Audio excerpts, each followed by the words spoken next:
యూట్యూబ్‌లో 'మావిడాకులు పెళ్లివారమండి' అనే వెబ్ సిరీస్‌లో నటించి మంచి పేరు తెచ్చుకున్న ప్రసాద్ బెహ్రా రీసెంట్‌గా 'కమిటీ కుర్రాళ్ళు' లాంటి మంచి సినిమాలో ఒక కీలక పాత్ర వహించి మంచి గుర్తింపు తెచ్చుకున్నాడు.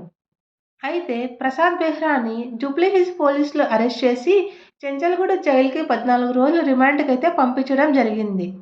అసలు ఏం జరిగిందంటే ప్రసాద్ బెహ్రా నటించిన వెబ్ సిరీస్ 'పెళ్లివారమండి' అని మెకానిక్ అనే వెబ్ సిరీస్‌లో తనతో పాటు నటించిన ఒక అమ్మాయి తన పైన కొన్ని ఆరోపణలు చేస్తూ పోలీస్ కంప్లెయింట్ ఇచ్చింది. అందులో ప్రసాద్ బెహ్రా వెబ్ సిరీస్‌లో చేసేటప్పుడు తనని ఎక్కడంటే ఎక్కడ టచ్ చేయడము, అవహేళనగా మాట్లాడడము, తను చేసుకున్న కొన్ని ప్లాస్టిక్ సర్జరీలను తన గురించి వెక్కిరించడము, ఇలా సర్కాస్టిక్‌గా మాట్లాడుతున్నాడని, అలాగే తనని లైంగికంగా వేధించాడని కంప్లెయింట్ రైజ్ చేసింది. ఆ కంప్లెయింట్ మేరకు డిసెంబర్ 18 జూబ్లీహిల్స్ పోలీసులు ప్రసాద్‌ను అరెస్ట్ చేసి కోర్టులో హాజరుపర్చి 14 రోజులు రిమాండ్‌కైతే పంపించడం జరిగింది. అసలు ప్రసాద్ బెహ్రా ఎవరు? అతని బ్యాక్‌గ్రౌండ్ వెనుకల మెగా ఫ్యామిలీ ఉందా? తన భార్యతో ఎందుకు విడిపోయాడు? అమ్మాయిలని ఈ విధంగా వెబ్ సిరీస్‌లో అందరిని వేధిస్తున్నాడా? లేకుంటే ఫేమ్ రావడానికి ఈ అమ్మాయి కావాలనే తన పైన కేస్ పెట్టిందా? ఇలాంటి మరెన్నో టాపిక్స్ ఈ వీడియోలో కంప్లీట్‌గా డిస్కస్ చేసుకుందాము. సో లేట్ చేయకుండా కంప్లీట్ వీడియో చూసేద్దాం. మీలో ఎవరైనా నా ఛానల్‌ని కొత్తగా చూస్తుంటే ఈ ఛానల్‌ని సబ్స్క్రైబ్ చేసుకొని పక్కనే ఉన్న బెల్ ఐకాన్‌ని క్లిక్ చేయండి. అప్పుడే నేను ఏ వీడియో పెడుతున్నా మీ దగ్గరికి వస్తుంది. ఫ్రెండ్స్, చదువు పాఠం నేర్పి పరీక్ష పెడుతుంది. కానీ జీవితం పరీక్ష పెట్టి పాఠం నేర్పుతుంది. ఈ కొటేషన్ నేను ఎందుకు చెప్తున్నానంటే ప్రసాద్ బెహ్రా విషయంలో కూడా అలాగే జరిగింది. ప్రసాద్ బెహ్రా ఒక famous YouTuber, web series writer and Prasad Behra 1992 జనవరి 3న ఆంధ్రప్రదేశ్లోని శ్రీకాకుళం డిస్టిక్లో జన్మించాడు. తండ్రి ధర్మానంద్ బెహ్రా, తల్లి పార్వతి బెహ్రా, ఇతనికి ఒక చెల్లెలు కూడా ఉంది. తన తండ్రి ఒక ఫ్యాక్టరీలో పనిచేస్తూ కుటుంబాన్ని పోషించేవాడట. కానీ ప్రసాద్ 3 ఏళ్లలో ఉన్నప్పుడే వాళ్ళ నాన్న ఒక హెల్త్ ప్రాబ్లం వల్ల చనిపోవడం జరిగింది. అప్పటి నుంచి ఇంటి బాధ్యతలన్నీ ప్రసాద్ తల్లిపైనే పడ్డాయి. అప్పటి నుంచి ఆమె అంగన్వాడీలో ఆయాగా పనిచేస్తూ తన చెల్లెల్ని తనను పోషించుకుంటూ వచ్చిందంట. ఆర్థిక స్తోమత లేకపోవడం వల్ల తన స్కూలింగ్ అంతా వాళ్ళ ఊర్లో ఉన్న గవర్నమెంట్ స్కూల్లోనే కంప్లీట్ చేశాడు. అప్పుడే తన కుటుంబ పరిస్థితి అర్థం చేసుకొని ప్రసాద్ సినిమాలోకి వెళ్ళి బాగా సంపాదించి తన కుటుంబాన్ని బాగా చూసుకోవాలని అనుకున్నాడంట. అందుకే తను చిన్నప్పుడే సినిమాల్లోకి వెళ్ళడానికి ట్రై చేస్తే వాళ్ళమ్మ చదువు లేకుండా నువ్వేమీ చేయలేవు, ఫస్ట్ చదువు కంప్లీట్ చేసి ఎక్కడికైనా వెళ్ళు అని చెప్పడంతో అక్కడే ఉండి ఇంటర్ కంప్లీట్ చేశాడంట. నెక్స్ట్ శ్రీకాకుళం డిస్టిక్లోనే తన డిగ్రీని BAలో కంప్లీట్ చేశాడు. డిగ్రీ అయిపోయాక వాళ్ళ అమ్మను ఒప్పించి జాబ్ కోసం హైదరాబాద్కి అయితే రావడం జరిగింది. ఆ విధంగా జాబ్ కోసం హైదరాబాద్కు వచ్చిన ప్రసాద్ తన బంధువుల ఇంట్లోనే ఉండి జాబ్ని ఒక సైడ్ ఆడిషన్స్ ఇచ్చుకుంటూ జాబ్ కోసం ట్రై చేశాడు. చిన్నప్పటి నుంచి యాక్టర్ కావాలనుకున్న ప్రసాద్ చాలా ఆడిషన్స్కి వెళ్ళి బాగా ట్రై చేశాడు. కానీ తనకి యాక్టింగ్ స్కిల్స్ లేకపోవడం వల్ల ఎవరూ తనని సెలెక్ట్ చేయలేదు. అప్పటికే 6 నెలలు గడిచిపోవడంతో వాళ్ళ బంధువులు కూడా తనని భారంగా ఫీల్ అయ్యి బయటికి పంపించేశారంట. అప్పుడు ప్రసాద్ తన చేతిలో చిల్లి గవ్వ లేకుండా ఏం చేయాలని దిక్కులు చూస్తూ అమీర్పేటలో ఉన్న బస్టాండ్లో పడుకునేవాడంట. చేతిలో చిల్లి గవ్వ లేకపోవడంతో ఫ్రెండ్స్ దగ్గర చేతులు చాపుకుంటూ ఎక్కడైనా అన్నదానాలు పెడుతుంటే అక్కడ వెళ్తూ ఫ్రీగా ఉండే భోజనాలు తినుకుంటూ ఉండేవాడంట. ఇలా ఉంటేదే కష్టం అని తనకు అర్థమైపోయింది.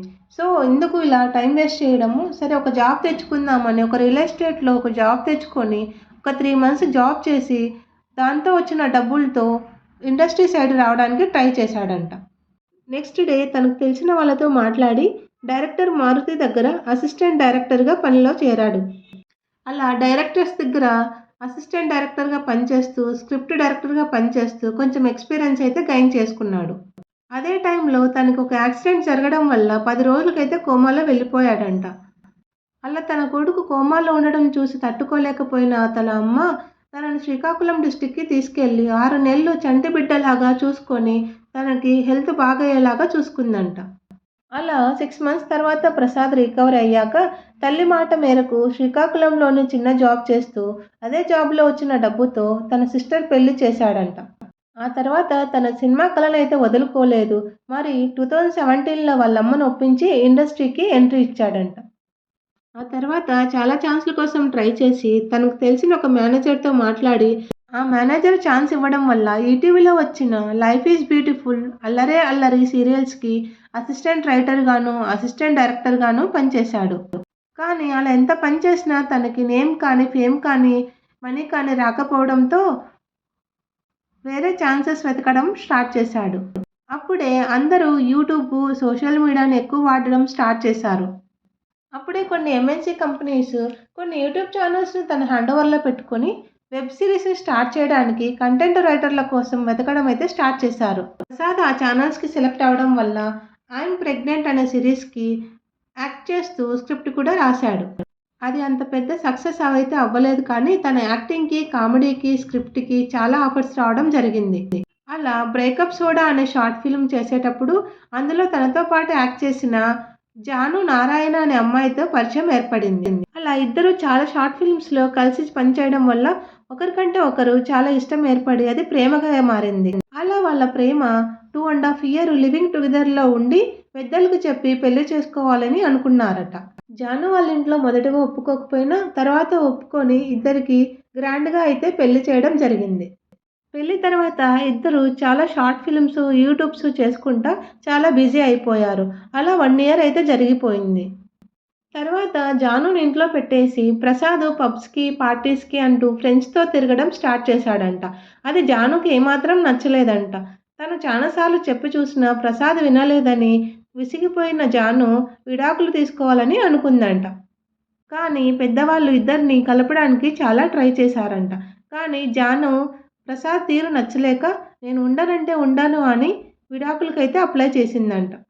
ప్రసాద్ జానును వదులుకోలేక, విడాకులు ఇవ్వలేక తను బతకడం వేస్ట్ అని సూసైడ్ అటెంప్ట్ కూడా చేశాడంట. వెంటనే ఫ్రెండ్స్ చూడడం వల్ల తనను హాస్పిటల్‌కి తీసుకెళ్లారంట. అప్పుడు ఎలాగో ప్రాణాలతో బయటపడ్డాడు. మా ఫ్రెండ్స్ అంతా చెప్పిన మాటలు విని ఇలా ఉంటే కష్టం అని 2023లో జానుకి విడాకులైతే ఇచ్చాడట. పర్సనల్ లైఫ్‌లో విసిగిపోయిన ప్రసాదు లైఫ్‌లో ఇంకోసారి పెళ్లి చేసుకోకూడదని, తను లైఫ్‌లో ఫస్ట్ సెటిల్ అవ్వాలని, వాళ్ళ అమ్మని బాగా చూసుకోవాలని అనుకున్నాడట. అప్పుడే తను కెరియర్ పైన ఫుల్ ఫోకస్ చేసి వెబ్ సిరీస్ చేయడం స్టార్ట్ చేశాడు. అలాగా 'మావిడాకులు', 'పెళ్లివారమండి' అని వెబ్ సిరీస్ చేయడంతో తనకు మంచి ఫేమ్ వచ్చింది. ప్రసాద్ మంచి యాక్టరే కాదు, మంచి స్క్రిప్ట్ రైటర్ కూడా. అలాగే కామెడీ కూడా చాలా బాగా పండిస్తాడు.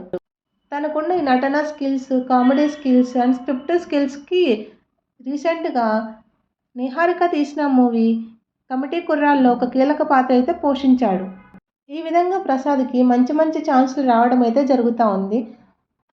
ఒక సైడ్ వెబ్ సిరీస్, ఒక సైడ్ మూవీస్ చేసుకుంటూ చాలా హ్యాపీగా ముందుకు వెళ్తున్న ప్రసాద్‌కి సడన్‌గా ఒక జైలు నోటీస్ అయితే రావడం చాలా బాధాకరం.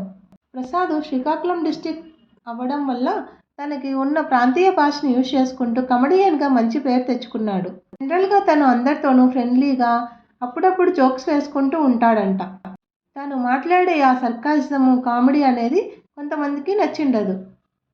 అలా తనతో పెళ్లివారమండి అని రీసెంట్‌గా తీస్తున్న 'మెకానిక్' వెబ్ సిరీస్‌లో పనిచేస్తున్న ఒక అమ్మాయి తనతో మిస్‌బిహేవ్ చేశాడని పోలీస్ స్టేషన్‌లో అయితే కంప్లెయింట్ చేసింది.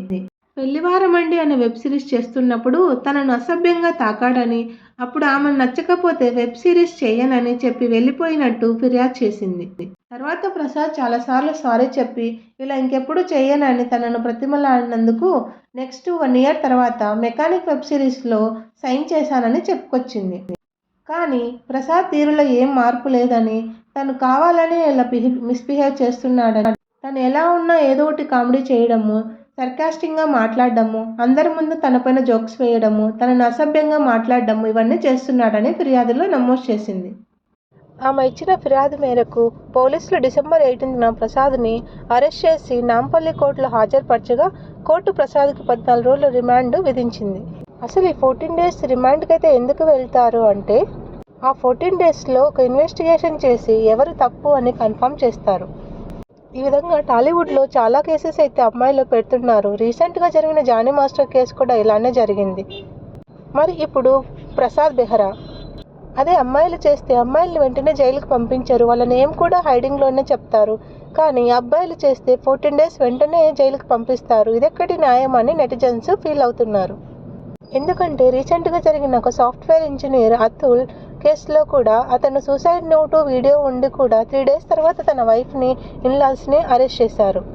మన ఇండియన్ లా ఆడవారిని గౌరవించి ఇలాంటి చట్టాలు నిబంధనలు పెట్టింది, కానీ చాలామంది ఆడవాళ్ళు దీన్ని కావాలనే మిస్యూజ్ చేస్తున్నారని అభిప్రాయపడుతున్నారు. ఎన్నో కష్టాల నుంచి బయటపడి తన సక్సెస్ని ఎంజాయ్ చేస్తున్న టైంలో ప్రసాద్ బెహ్రాకి ఇలాంటి కేసు పడడం చాలా బాధాకరం. 14 days తర్వాత తను తప్పు లేదని వచ్చినా కూడా తనకు వచ్చిన డీఫేమ్ అయితే పోదు కదా. ప్రసాద్ బెహ్రా పైన పడిన ఈ కేసు విషయంలో మీరేమనుకుంటున్నారో మీ ఒపీనియన్ని కమెంట్స్ బాక్స్లో కమెంట్ చేయండి. అలాగే ఈ వీడియోని లైక్ చేసి షేర్ చేసి నా ఛానల్ని సబ్స్క్రైబ్ చేసుకోండి. Thank you friends. Bye bye.